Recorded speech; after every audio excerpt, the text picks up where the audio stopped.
សួស្តី fan ជាទីស្រឡាញ់ទាំងអស់គ្នាសូមស្វាគមន៍សាជាថ្មីការមកកាន់ channel របស់ admin នៅថ្ងៃនេះ admin នឹងមកសម្ដែងរឿង The Blessing ភាគទី13ដែលជាភាគបន្តតែមុននឹងចូលដល់សាច់រឿង admin ក៏សូមឲ្យបងប្អូនទាំងអស់គ្នាកុំភ្លេចជួយចុច subscribe channel របស់ admin ទាំងមុនផងដែរតើអញ្ចឹងកុំឲ្យខាតពេលយូរទៅទស្សនាជាមួយ admin ទាំងអស់គ្នាការពីនៅភាគមុនយើងច្បាស់ដឹងពីមកហើយថាតួឯករបស់យើងទាំងពីរពួកគេកំពុងតែខូចចិត្តយ៉ាងខ្លាំងក៏ព្រោះតែពួកគេបានយកពីអារម្មណ៍របស់គ្នាទៅវិញទៅមកហើយសាច់រឿងក៏បានកាត់ទៅស្អែកថ្មីជាបន្តទៀតនៅព្រឹកនេះស៊ូយាគេក៏បានត្រឡប់មកស្រុកកំណើតរបស់គេដើម្បីចូលរួមពិធីបុណ្យចូលឆ្នាំចិនជាមួយនឹងប៉ារបស់គេផងដែរមិនយូរប៉ុន្មានស៊ូយាគេក៏បានមកដល់ស្រុកកំណើតហើយបងប្អូនពូមីងទាំងអស់ហ្នឹងក៏បានចេញមកទទួលគេពេញនឹងអីចឹងទៅចំណែកប៉ារបស់គេវិញគាត់ក៏នៅរងចាំស៊ូយាដូចគ្នាគ្រាន់តែឃើញស៊ូយាភ្លាមប៉ារបស់គេក៏បានណែនាំនារីម្នាក់ឲ្យស៊ូយាស្គាល់ដែលគាត់នឹងបានប្រាប់ថានាងគឺជាកលិនុបដ្ឋាយិការបស់គាត់ហើយក៏ទៅជាប្រពន្ធថ្មីរបស់គាត់អីចឹងណាស៊ូយាស្ដាប់ហើយគេមិនសប្បាយចិត្តនោះទេយ៉ាងណាមិញគេមិននិយាយអ្វីច្រើននោះឡើយគេក៏ស្វាគមន៍ប្រពន្ធថ្មីរបស់គាត់ដោយធម្មតាមិនតែប៉ុណ្ណោះប្រពន្ធថ្មីរបស់គាត់នឹងនាងថែមទាំងមានកូនប្រុសម្នាក់ទៀតផងហើយនាងក៏ប្រាប់ឲ្យកូនប្រុសរបស់នាងស្វាគមន៍ទៅកាន់ស៊ូយាដូចគ្នាតែក្មេងប្រុសម្នាក់ហ្នឹងក៏បានហៅស៊ូយាថាលោកពូតែម៉ាក់របស់គេក៏បានប្រាប់ថាមិនអាចហៅលោកពូបានទេគឺត្រូវហៅថាបងប្រុសស្ដាប់តែស៊ូយាហ្នឹងគេក៏បានប្រាប់វិញថាមិនបាច់នោះទេឯងហៅខ្ញុំថាលោកគ្រូពេទ្យទៅបានហើយនៅពេលឮស៊ូយាប្រាប់អញ្ចឹងម៉ាក់របស់ក្មេងប្រុសហ្នឹងនាងក៏មិននិយាយអ្វីនោះដែរបន្ទាប់ពីលាក់តាក់ជាមួយនឹងគ្នារួចរាល់ហើយនោះស៊ូយាគេក៏បានសុំលាប៉ារបស់គេទៅបន្ទប់របស់គេប៉ុន្តែប៉ារបស់គេក៏ប្រាប់ថាជាន់ទី2ដែលគេអាសាស្នាក់នៅហ្នឹងគាត់បានឲ្យវាទៅប្រពន្ធរបស់គាត់ស្នាក់នៅហើយអញ្ចឹងគាត់បានឲ្យស៊ូយាហ្នឹងទៅគេនៅជាន់ទី1ចុះស៊ូយាលើអញ្ចឹងគេក៏មិននិយាយអ្វីច្រើនទេគេក៏សុំលាពួកគាត់តែម្ដងទ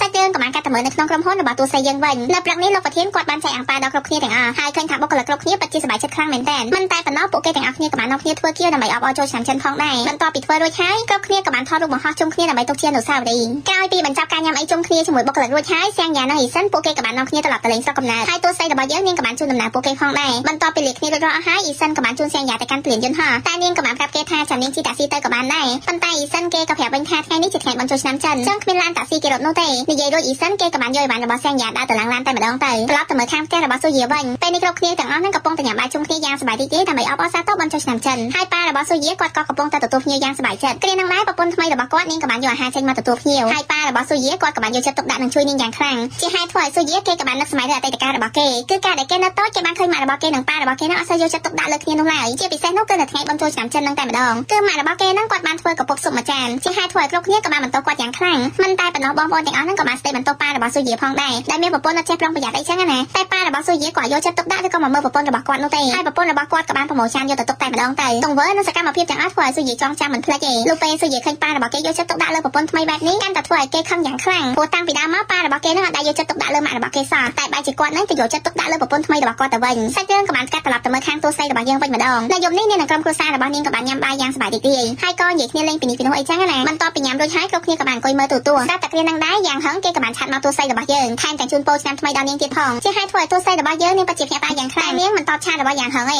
នាងក៏ចុចប្លុកគេឬក៏បិទទូរស័ព្ទតែម្ដងទៅបកត្រឡប់មកមើលខាងស៊ូយាជាបន្តវិញនៅយប់នេះគេកំពុងតែផឹកស៊ីយ៉ាងសប្បាយរីករាយជាមួយនឹងអ៊ំពូមីងរបស់គេគ្រានឹងដែរចៅចើគេក៏បានឆាតមកស៊ូយាដែលគេបានថតរូបមកប៉ោះជាមួយនឹងរបស់លេខដែលទូស័យរបស់យើងបានទិញឲ្យហើយគេថែមទាំងប្រាប់ឲ្យស៊ូយានឹងជួយអរគុណនិងជូនពរឆ្នាំថ្មីទៅកាន់ទូស័យរបស់យើងជាមួយគេផងស៊ូយាឃើញហើយគេក៏បានផ្ញើរូបរបស់ចៅចើឲ្យទូស័យរបស់យើងមើលថែមទាំងជូនពរឆ្នាំថ្មីទៅកាន់នាងតាមអ្វីដែលចៅចើបានផ្ដាំប៉ុន្តែខាងទូស័យវិញអ្នកដឹងថាស៊ូយាឆាតមកនាងឯងព្រោះនាងជាប់មើលទូបាត់ទៅហើយចំណែកខាងស៊ូយាវិញបន្ទាប់ពីផឹកស៊ីអស់ជាយូរហើយនោះរបស់គេក៏បានស្វឹងសារយ៉ាងខ្លាំងហើយប្រពន្ធថ្មីរបស់គាត់នឹងក៏បានចង់យកគាត់ទៅសម្រាកប៉ុន្តែនាងដាស់គាត់មិនភ្ញាក់សោះទៅស៊ូយានឹងគេក៏ប្រាប់ថាចាំគេជាអ្នកជូនគាត់ទៅក៏បានដែរនៅពេលលើអញ្ចឹងនាងក៏បាននាំកូនប្រុសរបស់នាងទៅគេងតែម្ដងទៅបន្ទាប់ពីនាងចេញផុតស៊ូយាក៏បានដាស់ឲ្យប៉ារបស់គេភ្ញាក់ថែមទាំងឲ្យតែក្តៅៗទៅកាន់គាត់ថើបហើយប៉ារបស់ស៊ូយាវិញគាត់ក៏បានសួរស៊ូយាពីរឿងមិត្តស្រីរបស់គេព្រោះគាត់លើថាគេមានទំនាក់ទំនងជាមួយស្រីម្នាក់តែពេលនេះដល់ណាដល់ណីហីប៉ុន្តែស៊ូយាក៏ប្រាប់ថាអត់អីនោះទេហើយគេក៏នាំប៉ារបស់គេនិយាយរឿងផ្សេងវិញទៅប៉ារបស់គេនឹងក៏បាននិយាយពីរឿងការងារវិញម្ដងគាត់ចង់ឲ្យស៊ូយាមកធ្វើការងារជាមួយនឹងគាត់និងឈប់ឲ្យគេចាប់ផ្នែក TCM ទៀតទៅព្រោះគាត់លើថាខាងមន្ទីរពេទ្យរបស់ស៊ូយានឹងប្រធានពេទ្យគេមិនមានថវិកាគ្រប់គ្រាន់ដើម្បីអនុម័តលើគម្រោងស្រាវជ្រាវរបស់ស៊ូយាឡើយហើយលោកតារបស់ស៊ូយានឹងគាត់ក៏គ្មានសមត្ថភាពជួយស៊ូយាដូចគ្នាដូច្នេះប៉ារបស់គេនឹងចង់ឲ្យស៊ូយាបោះបង់ជំនាញនឹងចោលហើយចូលធ្វើការងារជាមួយគាត់វិញនោះគេនឹងទទួលបានប្រាក់ខែខ្ពស់អីចឹងទៅស៊ូយាស្ដាប់ហើយគេពិតជាខឹងយ៉ាងខ្លាំងហើយគេក៏បានប្រាប់ទៅកាន់ប៉ារបស់គេវិញថាចាប់ពីពេលនេះតទៅខ្ញុំប្រហែលជាបានត្រឡប់មកចូលឆ្នាំនៅទីនេះទៀតនោះទេខ្ញុំចង់ប្រារព្ធពិធីចូលឆ្នាំជាមួយនឹងលោកតាវិ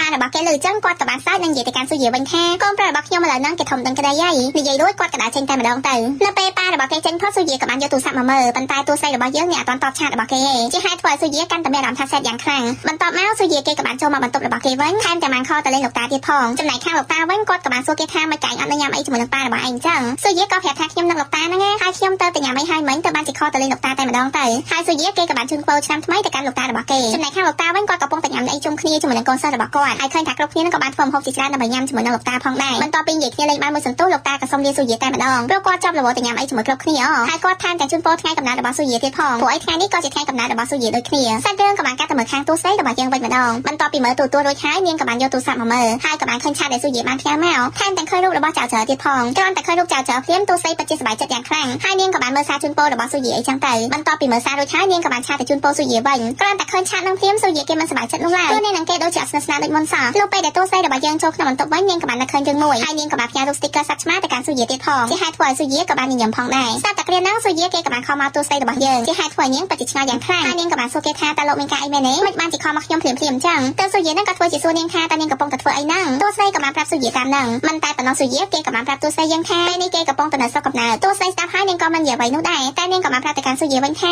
នៅពេលដែលលោកត្រឡប់មកវិញខាងសន្តាគារនឹងមានដំណើរជូនលោកដើម្បីជាការអរគុណនៅអ្វីដែលលោកបានខិតខំជួយខាងសន្តាគារយើងស៊ូយាលើអញ្ចឹងគេមិននិយាយអីទេហើយពួកគេទាំងពីរក៏រនឹកពាក្យដើម្បីនិយាយទៅកាន់គ្នាប៉ុន្តែពួកគេអត់ដឹងថាគួរនិយាយអីទេតែគ្មានពាក្យអ្វីនិយាយទៀតទូស្ដីនាងក៏បានជូនពរទៅកាន់ស៊ូយានិងសូមឲ្យគេសម្រេចនៅអ្វីដែលគេចង់បានអីចឹងណាតែខាងស៊ូយាវិញគេដូចជារៀងសេតបន្តិចតែគេមិននិយាយអ្វីច្រើនឡើយហើយពួកគេទាំងពីរនឹងក៏បញ្ចប់ការសន្ទនាតែម្ដងទៅក្រោយពីដាក់ទូរស័ព្ទចោលទូស្ដីក៏បាននឹកឃើញថានៅថ្ងៃនេះគឺជាថ្ងៃកំណើតរបស់ស៊ូយាហើយនាងក៏ចាប់ដើមរៀបចំឲ្យស៊ូយាតែម្ដងហើយខាងស៊ូយាវិញនៅពេលដែលចេញពីបន្ទប់ទឹកក៏ស្ដាប់តែបានឃើញទូស្ដីរបស់យើងខលវីដេអូមកជាហេតុធ្វើឲ្យស៊ូយាក៏ស្វេស្វាឡើងពេញហ្នឹងហើយគេពិតជាឆ្ងល់មែនតើមិនបានជាទូស្ដីរបស់យើងខលវីដេអូមកកាន់គេបែបនេះហើយបន្ទាប់មកស៊ូយាគេក៏បានលើកនិយាយតែមិននឹកស្មានថាឃើញទូស្ដីរបស់យើងនាងបែរជា surprise ដល់ស៊ូយាទៅវិញដែលនាងបានយកនំប៉័ងនោះមករៀបធ្វើជានំខេកថែមទាំងច្រៀងចម្រៀងជូនពរថ្ងៃខួបកំណើតទៅកាន់ស៊ូយាទៀតហ៎គ្រាន់តែឃើញចង់ភ្លាមស៊ូយាគេក៏បានរំភើបដល់ថ្នាក់ឡើងស្រក់ទឹកភ្នែកទៅហើយព្រោះគេមិននឹកស្មានថាទូស្ដីរបស់យើងនាងដឹងពីថ្ងៃកំណើតរបស់គេសោះបន្ទាប់ពីទូស្ដីរបស់យើងច្រៀងចប់នាងក៏បានឲ្យស៊ូយាបួងសួងមកហើយគេក៏បានបួងសួងតាមអ្វីដែលទូស្ដីយើងបានប្រាប់នឹងធ្វើជាផ្លុំទៀនអីចឹងទៅចំណែកខាងទូស្ដីយើងវិញនាងក៏ជួយផ្លុំទៀនចំនួនស៊ូយាផងដែរក្រោយមកទៀតនាងក៏បានបែកកាមេរ៉ាមកកាន់មុខរបស់នាងវិញព្រោះឲ្យស៊ូយាពិតជាសប្បាយចិត្តយ៉ាងខ្លាំងព្រោះគេបានឃើញមុខរបស់ទូស្ដីយើងហើយគេក៏សួរនាងថាមិនបានជានាងសម្រេចចិត្តធ្វើខួបកំណើតឲ្យខ្ញុំអញ្ចឹងប៉ុន្តែទូស្ដីរបស់យើងនេះអត់តបអីទេនាងបានត្រឹមតែញញឹមតែប៉ុណ្ណោះស៊ូយាឃើញនាងញញឹមអញ្ចឹងគេក៏បានប្រាប់នាងថាគេនឹងត្រឡប់ទៅវិញនៅថ្ងៃទី3នៃថ្ងៃចូលឆ្នាំគ្រាន់តែលើពាក្យនឹងភ្លាមទូស្ដីពិតជាភ្ញាក់ផ្អើលយ៉ាងខ្លាំងពេលនឹងដែរសម្លេងកម្មជ្រួតក៏បានបន្លឺឡើងហើយស៊ូយាគេក៏បានងាកទៅមើលកម្មជ្រួតជាហេតុធ្វើឲ្យខាងទូស្ដីរបស់យើងនឹងក៏លួចសម្លឹងមើលមុខរបស់ស៊ូយាហើយនាងក៏បានលួចញញឹមអីចឹងទៅចំណែកស៊ូយាវិញគេក៏ញញឹមទៅកាន់នាងដូចគ្នា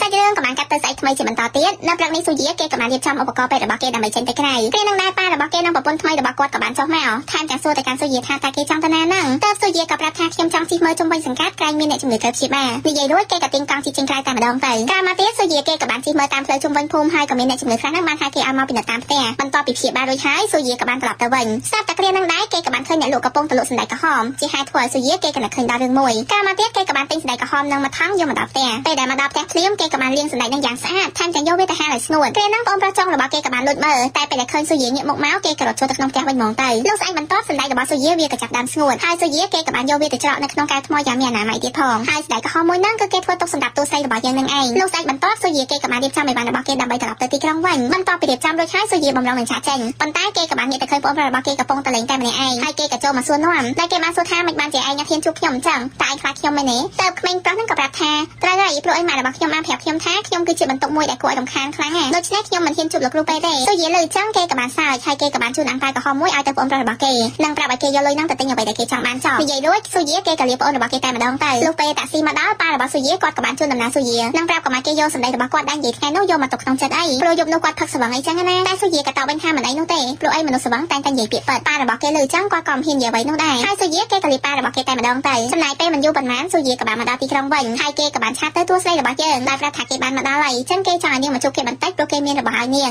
គ្រាន់តែឃើញឆាតនឹងភ្លាមទូស្ដីនាងក៏បានប្រាប់ស៊ូយាឲ្យទៅជួបគ្នានៅសួនច្បារផងដែរតែមកពួកគេទាំងពីរក៏បានជួបគ្នានៅក្នុងសួនហើយស៊ូយាគេក៏បានបកគោសណ្ដែកក្រហមនឹងឲ្យទូស្ដីរបស់យើងដើម្បីទុកឲ្យនាងយកទៅចម្អិនញ៉ាំមិនតែប៉ុណ្ណោះគេក៏បានជូនសម្បត្តិមកឲ្យទូស្ដីរបស់យើងទៀតផងថែមទាំងប្រាប់នាងថាគេបានស្ដាប់សម្ដីដែលសៀងយ៉ាបាននិយាយឲ្យហើយគេក៏បានដឹងពីចិត្តរបស់នាងដូចគ្នាដូច្នេះគេអត់បខំនាងនោះទេគេនឹងទុកពេលឲ្យនាងតាមសម្រួលអីចឹងណាព្រោះអីគេក៏ធ្លាប់ឆ្លងកាត់រឿងដូចជានាងអញ្ចឹងគេពិតជាយកអារម្មណ៍នឹងច្បាស់ហាបើសិនជាអាចគេសង្ឃឹមថានាងនឹងឆាប់ជាសះស្បើយពីរបួសចាស់ទូស្ដីស្ដាប់ហើយនាងក៏បានញញឹមហើយនាងក៏យកព្រមជាមួយស៊ូយាដូចគ្នាក្រោយមកសាររបស់យើងក៏បានស្លេះនៅត្រឹមនេះចឹងកុំភ្លេចរងចាំទស្សនាជាមួយ admin នៅភាគក្រោយជាបន្តទៀតណាសូមអរគុណសូមជម្រាបលាបាយបាយ